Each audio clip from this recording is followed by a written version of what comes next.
Check. So, good afternoon. Welcome to Learning with Luann and Laura.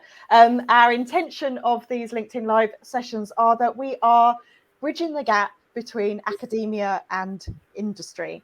If you saw our last session, we did introduce ourselves and give a bit of a career background last time, so we're not going to do that too much. But suffice to say, I'm the industry side of the conversation, working with many organisations, actually, from manufacturers, household cleaning products, higher education, professional services. So that's what I do day to day as a marketing consultant. And I'm Laura Chamberlain. I'm a professor in marketing. I work at business school. So I'm the academic side of the piece. And we decided that today's topic would be on trust. Quite a big word, and we already started talking about this and then realised that we needed to hit the live button and involve you, because we said we were going live. But it was sparked by a Marketing Week article, and I grabbed this stuff and I sent it over to Laura and said, well, let's chat about this. In that John Lewis is retiring its Never Knowingly Undersold Promise this summer. The article, I'll drop some links into the chat later, said it introduced that price promise in 1925. So it's been around a long time, and I'm sure it's something that we all know and recognise. But their reason for dropping it, changing it, is because it's no longer enough to assure trust. So we could have taken this conversation down the pricing route, but we decided to focus on this bigger issue of trust. And the article in Marketing Week said that it was because this price promise isn't applicable to online retailers, which is how people are shopping now. And that in itself is hugely interesting. But Laura, I didn't share this with you. I don't know if you've had a look at John Lewis's Trustpilot account page. No, I haven't. It's fascinating because actually it's completely mixed. So as we dive into trust, and we know that we use these review sites, on their Trustpilot page, 43% of the score is excellent, and 43% is bad. Really? There's a couple in between, but it really is. And I'd heard this before, and not an expert in it, but it is really, it's either amazing or it's bad. And actually, as you start to scroll, and again, I'd heard this anecdotally before, the bad is around when there are third parties involved. When it's home delivery, when it's kind of out of John Lewis's control, furniture coming from elsewhere, electrical products coming from elsewhere. But just that big gap, and probably you were surprised how different that is to the in-store experience as well. So it feels right, actually, that they're going to drop this promise. But yeah, let's talk about this trust factor. Sure. And if anybody wants to join in the conversation, use the chat box. I'm pointing. Yes. But use the chat box and let us know that you're here. If you've got any questions or any comments you want to join in the conversation, really, really welcome to do that. I mean, yeah, it's the Never Knowing Undersold Promise.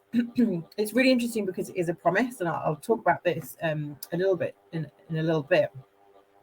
But when I was reading about this situation, what else is John Lewis going to do, right? In an online retail setting, we can all very easily search for price matches, search for, if price is your the thing that you are most conscious about as a consumer, and you want to find the best deal, then absolutely you can very easily go onto price comparison sites, for example, and find better deals for things. And so actually it makes complete sense that the Never Knowingly Undersold Promise is not sustainable. And in some ways it's actually miraculous that they're only just retiring it. Yeah. Frankly. Yeah. So I think people do also understand why as well. Like, I don't think customers would be surprised about this. I think customers have been upset at different things that have happened at John Lewis, but not about this. I don't think. But the reason why you brought this up was around the idea of trust signals, right? Because the Never Knowingly Undersold promise was a signal of something that customers could trust, and that's where we kind of were going with this line of thinking. But I mean, what do you think about the John Lewis brand and what they're doing at the moment? I'm not an expert in retail, but as a consumer, I think it is a trusted it is a trusted brand. You know, we know that we get a good experience if we go in store. We've got the price promise, the reassurance of the brands. The article did say that it had been under review for a while, and we know how long these things can take. So, you know, through the last couple of years, John Lewis has survived. You know, there's a lot of large retailers that have disappeared from the high street. So I guess there's a context around that as well, isn't it, of what the high street looks like going forward, and the huge rise in e-commerce at the same time. Yeah, and I mean, John Lewis had made the very difficult decision to close a number of their stores. And the flagship store in Birmingham New Street Station, for example, that closed. And Sharon White actually upset Andy Street to quite a lot about closing that one. So Andy Street used to be the chairman of John. Was he the chairman or was he the CEO of John Lewis? But he's now the mayor of Birmingham, where the flagship store was. And you know, John Lewis customers are very loyal, and there were lots of very upset people that they'd shut some stores. I think the New Street store was a different one because it was in a strange location for John Lewis. I would have actually liked to see them keep it open, but do something really innovative with that space. But you know, that's by the by. But I think what we're talking about is the fact that they have this really, really interesting business model. So the partnership model. And all the things that they do, the foundation of customer trust is there, right? Like they've just done so much in terms of gaining customer trust, keeping it and maintaining it. And that in itself is really admirable for a brand to achieve, in my view. Yeah. Let's take it wider on the whole topic of trust as well, because I was thinking about this, and there's kind of two sides to it, and whether it's you're a glass half full or half empty, I don't know. But some people do start from a place of trust, or sometimes there's a need to gain that trust and build that trust, and that it's something that takes time. So I think there's, you know, it's a huge topic and different areas that we can explore on that. When you say people start from a place of trust, what does that look like? I think it's almost like you start from a relationship, and it's implicitly there's trust there. And it's almost you have to lose the trust or confirm the trust, rather than some people kind of err on the side of caution and have to build trust over time before you buy from an organization or work with someone. And I've met people that work in different ways. Some people, you know, start, you know, I trust you completely and let's see how this goes, versus it can take a bit longer sometimes to find your feet together. Interesting, because when you say start, when you said that, I was thinking, do you mean when a business starts from a place of trust? But I suppose when you're talking about a campaign or you know, it's not. So John Lewis, for example, they have a good level of customer trust. So that's their starting point now. Whereas if you're a new business starting out, you're an entrepreneur, you're launching a new business, you've got to earn customer trust because you don't have that starting point. Is that kind of what you mean? Yeah, or it's the personal brand that is part of the startup that brings the trust with them. Very true. I hadn't thought of that. So there's different. I think perhaps this is about there's different levels of trust as well, isn't it? And how you feel about it. And one of the things, because I will talk about social media, is I've just read a book called The Hype Machine, and it was talking about all the different signals that you get on social media of trust. That, you know, if you're scrolling through Facebook, it tells you what your friends like. And it will say, you know, your friend likes this and your friend like that, which kind of implicitly would kind of go, okay, well, my friend, I trust them. So, and they buy from them. So that should be a brand as well. So we're kind of surrounded with these signals all the time of what we should trust and who we should trust because of the circles that we're in. And that's actually, you know, we're going massively off piste here. But actually, if you think about it, whenever we talk about advocacy, so whenever we talk about things like Net Promoter Score or anything that's to do with advocacy, so if you're in a medical setting in the UK, you have the Friends and Family test for the NHS. Would you recommend this service to your friends and family? Same principles as Net Promoter Score, really. That is all based on this idea of peer trust. Yeah. So I'm not going to trust a brand telling me what to do, but if a peer, somebody that I know and trust, recommends it, then that, you know, that's the trust mechanism working there as well, isn't it? It's very interesting. So and that's what Facebook are doing. They're harnessing that and making it visible. And it's interesting because when I talk about advocacy, I talk about the difference between prompted and unprompted advocacy. Right. So, unprompted advocacy is that kind of natural, like, oh my God, Luann, I had the best experience. You have to try this. Yeah. Me volunteering information, whereas we often have to seek prompted advocacy Yes. in marketing terms. And the trust mechanism underlying that is quite interesting. So Yeah. But it's the first thing people do now, isn't it? They ask their friends, family, peers, colleagues for recommendations. So going back to Trustpilot, but that's where you start. Or strangers on the internet. I mean, how many times are you part of a Facebook group or something and somebody's posted a question like, can you recommend XYZ? I mean, I moved house just before Christmas, and there's a WhatsApp group for the local area, which obviously within minutes I was part of, and it's always people asking for recommendations for tradespeople, etc.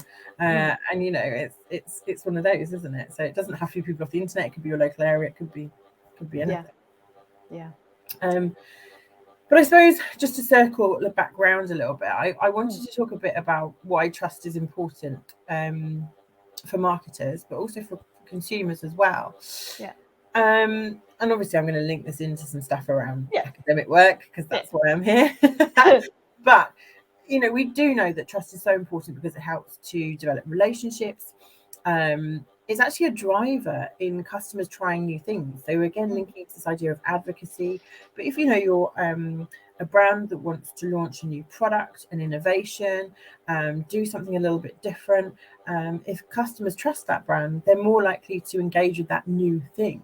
And so that's quite an interesting area. And we do know as well that it's linked really heavily to loyalty. And so when we talk about trust, it's really important to actually get a handle on what it is we're talking about here. And so I'm going to sort of pull it back a little bit, because trust is actually quite a complicated construct. It's about understanding, like the integrity of a brand or a firm. And I'm very much talking in a marketing context here. So it's about perceptions of things like confidence, reliability, and honesty.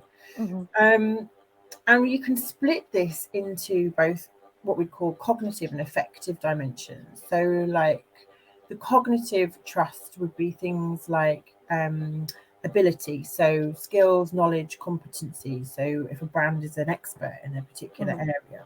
And that is also the cognitive trust element is around integrity as well, which is becoming more and more of a watchword in marketing alongside purpose. And then we talk about affective, which is the emotional construct around trust. And this is really interesting because it's a little bit harder to kind of operationalize, like get a handle on what that is. And we all, like as human beings, we know there's an emotional element to trust, right? Like it's so heavily linked. So what does that look like in a marketing context? Well, often we'll talk about it in terms of perceived benevolence, or kind of like a disposition to do good. And I was thinking about this in terms of, what does this mean for marketers? Because often we'll talk about, we want to gain customer trust. We want customers to trust us. But what does that actually look like? Because it's, one thing to say it and another thing to be able to make that happen. And there was a quote by Marianne Williamson, the author, which says, trust is very hard if you don't know what you're trusting. And that for me kind of sums up a really nice way of looking at this. Because you have to be really clear about what you're asking your customers to trust in. So it's not just trust in my brand, trust in us. Be really specific. Is it a brand promise? So John Lewis, great example, never knowing undersold. That was really clear what they were asking their customers to trust in that context. Is it a claim of expertise? Is it an organizational purpose? So it's about really delineating and being really clear about what it is you're asking customers to trust in. And then also being really clear about what you want that trust relationship to look like. So it's not just, I want customers to trust our expertise. It could be that I want customers to trust that we care and we always put them first. I want customers to trust we'll always deliver an exceptional customer experience. But it's about being specific, because you can't gain trust in lots of different things at once. And then it's about going a little bit deeper. Looking more at what this trust looked like. what are the cognitive elements? What are the emotional elements? What are you expecting from your customers? Because to get that real deep emotional connection with a brand is really, really difficult to do. And for some people, some marketers now I'm talking about, it's not really the objective. The objective is that, you know, your trustworthiness is actually, I believe you have the ability to do what you say you're going to do. You don't need to have that deep emotional trust connection there. That may come later, but you know, really defining what it is that you're looking at. And then it's about, how do you back that up? How do you show it's believable? How do you show it's credible? It's about walking the walk and not just talking the talk. And I know this is something we're do a bit later. And then it's about how to be consistent. And this for me underpins absolutely everything, because, you know, I always think of it like a bit of a funnel, but you have to then at the end of the funnel sort of narrow down what it is you're doing, thinking about how to operationalize it, but then consistently deliver it time and time again. And again, another quote, this is another author, Roy T. Bennett, and he said that consistency is the true foundation of trust. Either keep your promises or don't make them. And I think it's got to, right? It's like, we can't keep this promise anymore, so we're not making it anymore. We're pulling it back. And I think that idea of a promise is quite a compelling one to think, you know, what are we promising our customers, and then how do we deliver on that promise so that they can trust us in return? For me, when I knew we were doing this topic, and if you would say, what one word are we going to sum this up, I'd written consistency. Is you know, and it applies to so many things, doesn't it? But it's just that, going back to, you know, do you start with trust, or do you need to build trust to grow it, maintain it, keep it? All of those, it's about being consistent, isn't it? It doesn't happen immediately. You've got to keep that promise and keep going and keep going and showing up for what people want to know you for, and aligning those values as well. But also, you know, really sort of delving down, and rather than just saying we want customers to trust us, like really understanding what it is you're trying to achieve in that relationship. I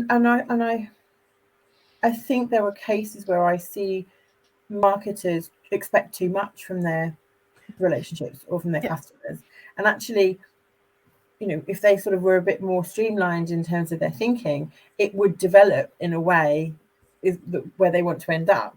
But it's about sort of being really concrete and specific to start off with, I think, personally.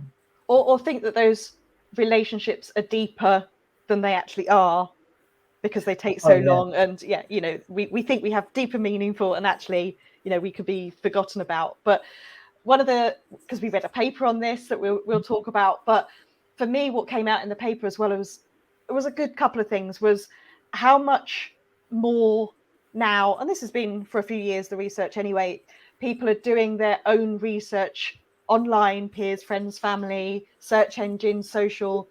They do so much more online now themselves before they ever talk to a brand, B2B or B2C. And actually, the paper also talked about how rich level of information people need while they're doing that research, before they make their decisions, before they buy from a brand, and how that's impacted the whole decision purchase journey as well. Oh, 100%. I mean, it's an interesting one though as well, because we can suffer from information overload. So you can have too much information in some ways, and that can be paralyzing. But I mean, we're in a situation where customers are more informed than ever, and more empowered to inform themselves than ever before. And as well as the paper, we said, you know, what comes to mind with trust, and for me it's the Edelman Trust Barometer that's been around for a while. It's an annual report. I'll pop the link in a second, and I was having a fresh read of it this morning, and there was a great couple of slides in there around how we also need to see that rich level of information multiple times, and we need to see it from multiple sources as well to believe it's true. So there isn't that quick win. It's got to be piecing all this information together. And consistency again, right? And consistency, to create that trust, maintain that trust. But it comes, we're now kind of diving into that, where do you get your sources of information from, and how trustworthy is that information? Where do we go? Who do we seek out details from? Yeah, absolutely. Shall I talk about trustworthiness? Yeah, go. You're lining me up there. Yeah. So I also read something on trust. It's a Journal of Marketing article, and it's quite an old one actually. It's from 2002. And just for the context, Journal of Marketing is kind of one of the top academic journals. There's a handful of really top ones that publish amazing research. And this is a paper from 2002 called Consumer Trust, Value and Loyalty in Relational Exchanges. And what's so interesting to me about this article, I mean, they've done some incredible research. They did some research with some retailers and some airlines. So they compared and contrasted retailers and airlines, which is quite interesting. But what they did was they talked about the difference between dimensions of trustworthiness and trust itself. And that to me was really interesting, because the dimensions of trustworthiness are the kind of things that marketers can do to engender trust in consumers. Now, that's not to say if you do these things, it's guaranteed you're going to get customer trust, right? But it's this idea that you have almost these trustworthiness levers that you can pull that are more likely to resonate with customers in the right way. So they talked about it as well in terms of in the context of retailers and airlines, the trustworthiness levers in terms of frontline employees, but also management policies and practices. So thinking about your external facing stuff and the stuff that that's your internal management policies and practices. And they kind of put a line down the middle. So you've got management policies and practices on one side, frontline employees on the other. But across, you can have what they called operational competencies. So things like skills, ability, knowledge, that across both sides. Operational benevolence, so behaviours that reflect an underlying motivation to place a customer's interest ahead of that of themselves or the firm. So I like to think of that as like goodwill trust. Yeah. Kind of. And then problem-solving orientation. So it's about how you can anticipate and satisfactorily resolve problems. And again, that can be from a management process side or from the frontline employee side. And just as an aside, it's amazing how many organisations neglect problem-solving training for frontline employees. Yeah. Incredible.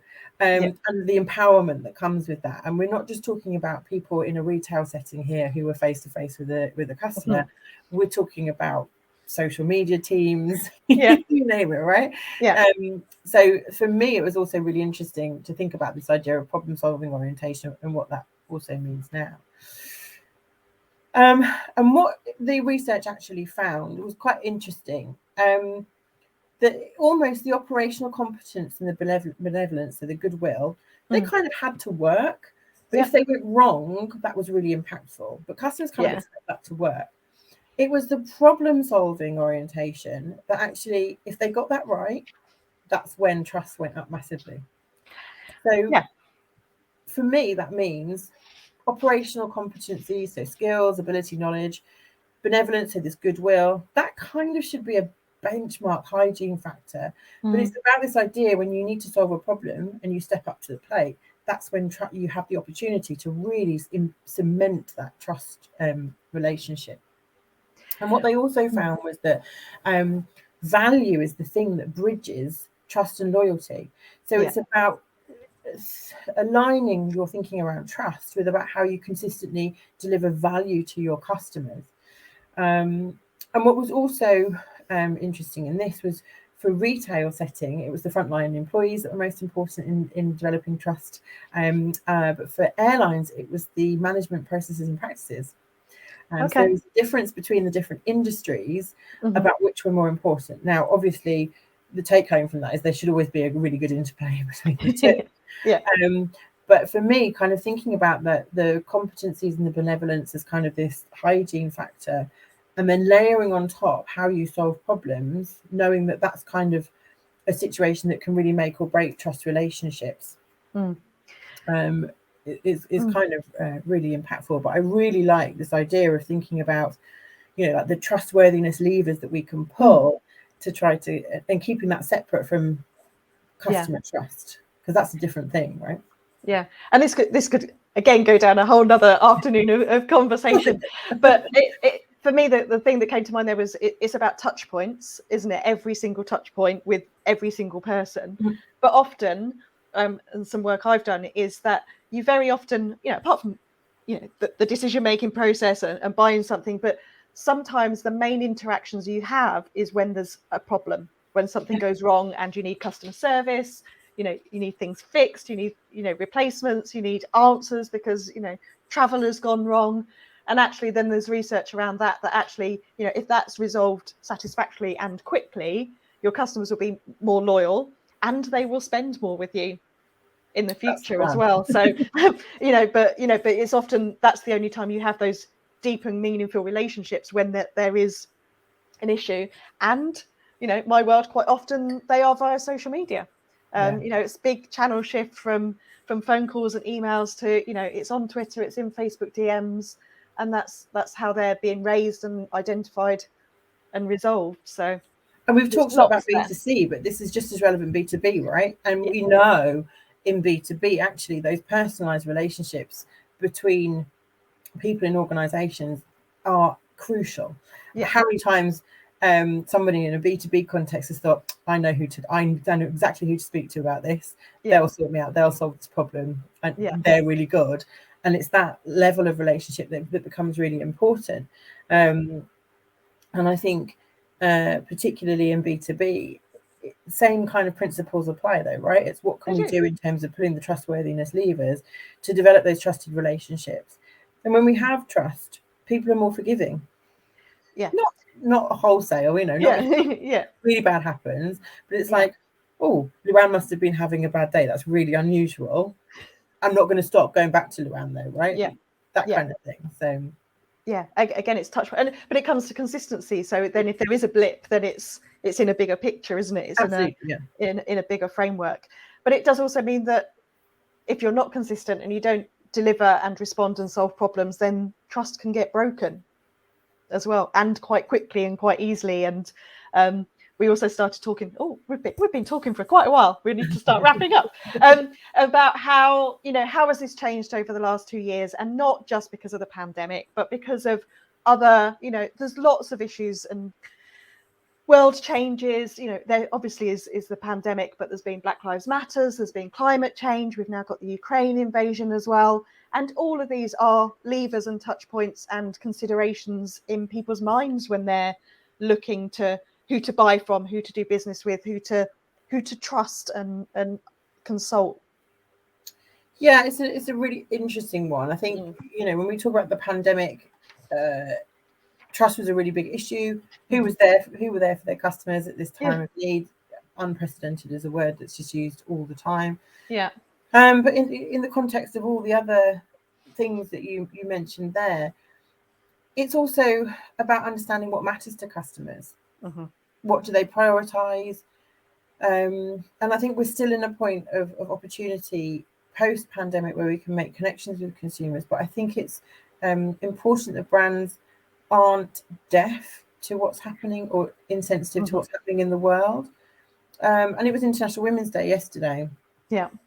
And you see situations where perhaps brands jump on a bandwagon and then don't walk the walk. They just talk the talk. And consumers know that, right? If you think about Black Lives Matter, for example, I've seen loads written about brands that, stood up for the Black Lives Matter movement and have done nothing. It's now just seemed to be lip service. And there was some interesting stuff yesterday for International Women's Day on Twitter, wasn't there? Fascinating. If you're a marketer, you've probably seen it's over the marketing press, but the gender pay gap bot yesterday in the Twitter stream is fascinating.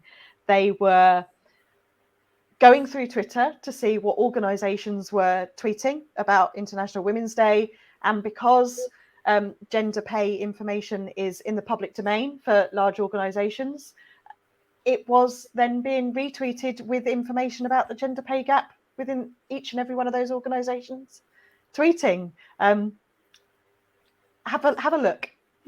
some of it was really eye-opening. Yeah. In terms of the scale of the pay gap too. But not just kind of small pay gaps, very large percentage pay gaps. So maybe our next talk or another one is, instead of trust, is going to be about authenticity. As well, and you know, and how you do kind of walk the walk and live the values as well. But yeah, fascinating thread yesterday. Yeah, absolutely. Lots of things that we could talk about around this topic. But I think we should probably draw it to a close, as we probably should reach our limit. So thank you for joining us once more. I know Luann is going to pop a link down for our little questionnaire. If you would we'd love it if you filled it in, to let us know if you've got any questions or any recommendations or requests for things that you'd like us to talk about in future sessions. We'd love to hear from you. Not just in the questionnaire though. If you've got questions, you're welcome to contact either of us on LinkedIn. I guess it's the best platform. We're here. There'll be so much we could talk about, and we could do this for hours. So thanks for joining us. If you joined us live or on the recording, I've popped the survey link, and we're going to take a break for Easter. So our next live will be on the 18th of May. So we will be in touch about that. But for now, I think thank you. Thanks, everybody.